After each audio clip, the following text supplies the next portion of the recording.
ये जो आपने तस्वीरें देखी हैं, ये तस्वीरें मुंबई से गुजरात या उत्तर भारत की तरफ आने जाने वाला जो एकमात्र हाईवे है उसकी है। आपको बता दें, ये जो जगह है, ये मुंबई से जब आप निकलेंगे और जब आप गुजरात की तरफ जाएंगे, उत्तर भारत की तरफ जाएंगे, तो वहां से फाउंटेन होटल एक जगह आती है। फाउंटेन होटल से लेकर विरार जो क्षेत्र आता है वहां तक, इन सब के बीच अगर आप देखेंगे तो ये पूरा का पूरा एरिया कैंसर जैसा ग्रसित हो गया है।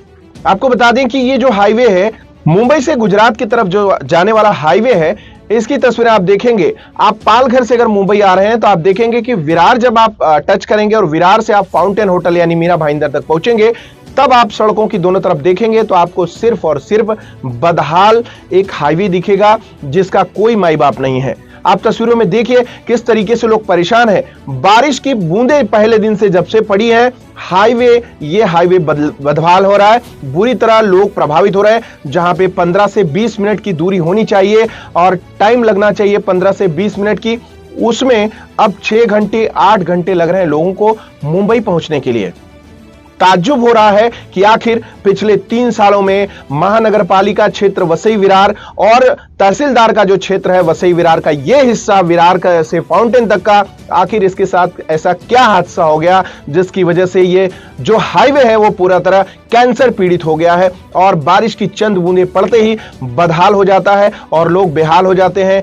इस पे चल पाना मुश्किल हो जाता है। इसका खामियाजा भुगत रही है एचएसपी पुलिस। दिन भर ट्रैफिक निकालते निकालते लोग परेशान हैं। तो आपको बता दें कि ये जो परिस्थितियां बनी हैं, इसकी पूरी तरह जिम्मेदार जो है यहाँ का स्थानीय जिला प्रशासन है और यहाँ की जो एकमात्र महानगर पालिका है वसई विरार महानगर पालिका। वो हम आपको बताते हैं कि आगे कि किस तरीके से ये लोग जिम्मेदार हैं। आपको हम तस्वीरें दिखा रहे हैं, ये हाईवे की है जहां पर आप देखिए कि 4-4, 5-5, 6-6 घंटे लोग इसी जाम में कराह रहे हैं। तर्ज से तकलीफ से लोग मुंबई की तरफ जाते हैं। आप देखिए कि मुंबई गुजरात की तरफ से जब ट्रैफिक निकलता है मुंबई की तरफ, तो आप देखिए कि उसमें एम्बुलेंसेस होती हैं, बहुत सारे बीमार लोग होते हैं जो कि दवाई के लिए मुंबई जाना होता है उन्हें। आप कल्पना कीजिए कि वो एक पेशेंट जो है 6-8 घंटे तक एम्बुलेंस में तड़प रहा होता है और उसकी दयनीय परिस्थिति का कौन जिम्मेदार है। सड़कों में बड़े बड़े गड्ढे हैं और इन गड्ढों को भरने के लिए किसी भी प्रशासन का कोई भी मशीनरी, चाहे वो एनएचएआई हो या फिर लोकल बॉडी हो, कोई भी वहां पे पहुंच ही नहीं रहा है। आप देखिए परिस्थितियां किस तरीके से है।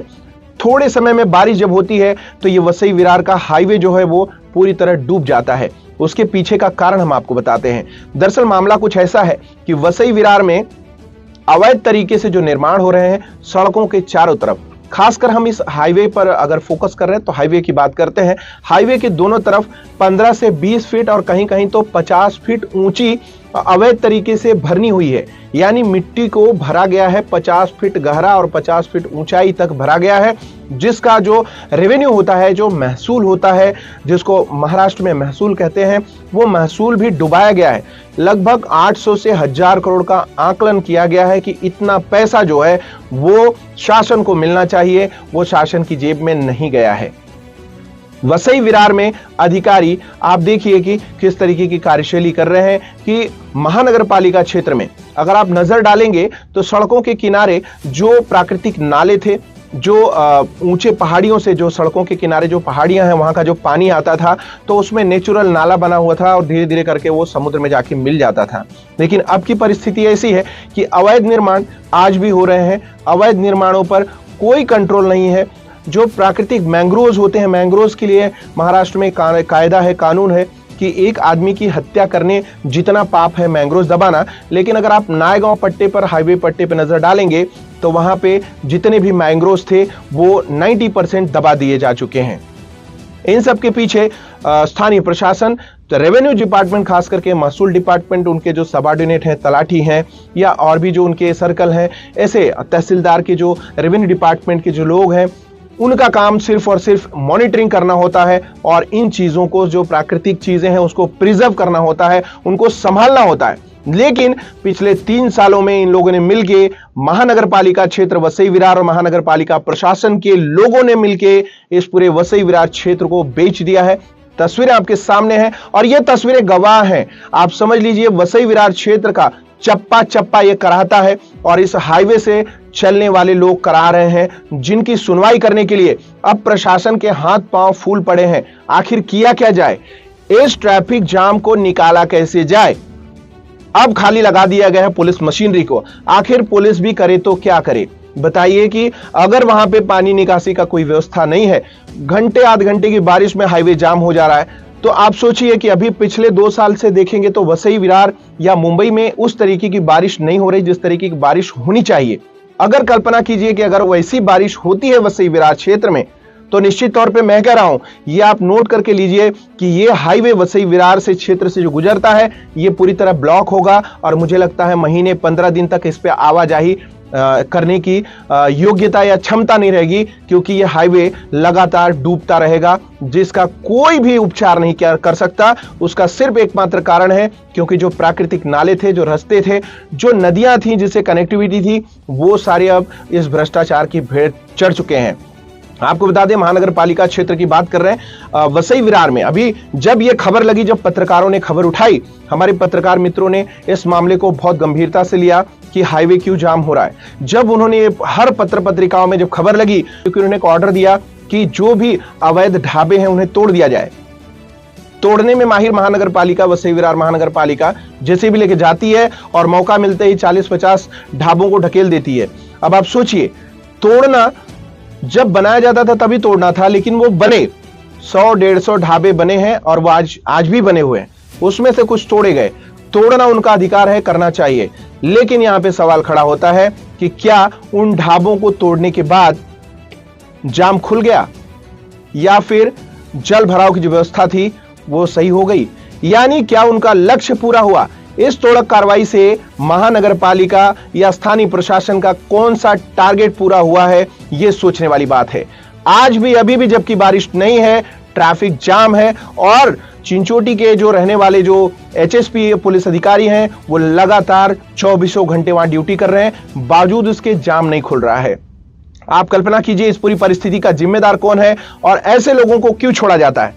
किसी भी गरीब का घर तोड़ा जाता है, इस बारिश में लोगों का घर उजाड़ा जाता है, वो उनका अधिकार है, लेकिन जिन परिस्थितियों में पिछले 3 सालों में वसई विरार का, विरार से लेकर फाउंटेन तक का एरिया जो अतिक्रमण किया गया, जो भी उस समय अधिकारी था, उस समय जिसके कार्यकाल में यह हुआ, उन पर कार्रवाई क्यों नहीं होती है, यह सबसे बड़ा सवाल है। आखिर महानगर पालिका, वसई विरार और फिर तहसील प्रशासन के बीच में यह संयोगवश तो हो नहीं रहा कि पिछले 3 सालों में हाईवे का दोनों पट्टा देखेंगे तो अतिक्रमण से एकदम ग्रसित हो गया है। चारों तरफ गाड़ियां खड़ी हैं रास्ते पे, सर्विस रोड की कोई अता पता ही नहीं है। जो मेन हाईवे है उसमें ऐसे ऐसे खड्डे हैं, भगवान न करे अगर किसी की गाड़ी उसमें जाती है तो जिंदा बच पाना मुश्किल है। इन परिस्थितियों का जिम्मेदार कौन है? वसई विरार में कहीं से भी कोई भी जनप्रतिनिधि आप देखेंगे तो इस पे उस तरीके का सिस्टम नहीं बना पा रहा है जिससे कम से कम लोगों की जो मूलभूत सेवाएं हैं, सुविधाएं हैं, उन पे कंट्रोल हो सके। पूरा वसई विरार इस समय ग्रसित है तो एकमात्र भ्रष्टाचार। यहां पे तो ऐसा लग रहा है होड़ लगी हुई है कि जितना जिसको लूटना है वो लूट ले, किसी को कोई पड़ी नहीं है। आपको बता दें कि तमाम भ्रष्टाचार वसई विरार में अगर आप देखेंगे तो सबसे ज्यादा भ्रष्टाचार के मामले वसई विरार महानगर पालिका में आए हैं। एंटी करप्शन की सबसे ज्यादा रेड हुई है तो वही वसई विरार पालघर जिले में ही हुई है। तो आपको बता दें कि ये करप्शन का हब बना हुआ है और मेट्रो सिटी समाचार चैनल को लोगों के फोन आ रहे हैं। हमारे जो दर्शक हैं, जो गुजरते हैं हमारी खबरें, हम उनकी जो पीड़ा, हम व्यथा जो व्यक्त कर रहे हैं, वो देखने के बाद हमें रिएक्शन देते हैं, फोन करते हैं और वो कहते हैं कि हम वसई में इंडस्ट्री डाल के फंस गए हैं क्योंकि हम रहते मुंबई वाले हैं और हमें ट्रैवल करना होता है। 15 मिनट आधे घंटे की दूरी की जगह उनको 6 घंटे 8 घंटे एक साइड जा रहा है और वापस जाने के लिए जैसे ऑफिस आते हैं, इंडस्ट्री आते हैं, इंडस्ट्री आने के बाद 1 घंटे बाद वो निकलने की तैयारी करते हैं क्योंकि वहां जाने के लिए फिर से उनको 6 घंटा देना होता है। तो इस तरह की बदनामी, इस तरह की परिस्थितियां वसई विरार पालघर जिलों को किस ओर लेके जा रही हैं, यह सोचने वाला विषय होगा और यह सोचने वाला विषय जनता के लिए होगा। यह वक्त है, लोगों को आवाज उठानी चाहिए क्योंकि यह हद से ज्यादा हो रहा है। अधिकारियों की मनमानी और लूट और भ्रष्टाचार पे लगाम लगानी चाहिए।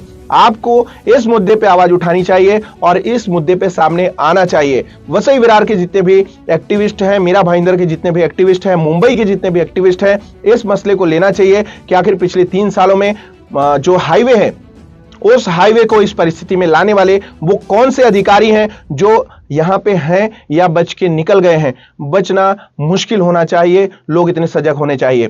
इस खबर पर आपकी क्या प्रतिक्रिया है हमें कमेंट करके जरूर बताइएगा। और ये जो तस्वीरें बयान कर रही हैं वो आपकी पीड़ा है, उसको शेयर जरूर कीजिएगा, लोगों तक जरूर पहुंचाइएगा। जागरूकता आनी चाहिए। विरार से लेके फाउंटेन तक का ये रास्ता, यही रास्ता आखिर क्यों डूबता है। और आने वाले दिनों में अगर तेज बारिश होगी तो इसलिए इस परिस्थिति के लिए भी तैयार रहिएगा कि अगले 15 दिनों 20 दिनों तक शायद आपको हाईवे का यूज करने को ही मिले ना। ये समझिए परिस्थिति यहां तक पहुंच चुकी है। तो हमारे साथ आप जुड़े सभी का धन्यवाद, आभार। देखते रहिए मेट्रो सिटी समाचार। मेट्रो सिटी समाचार पर विज्ञापन हेतु संपर्क करें 8847744777।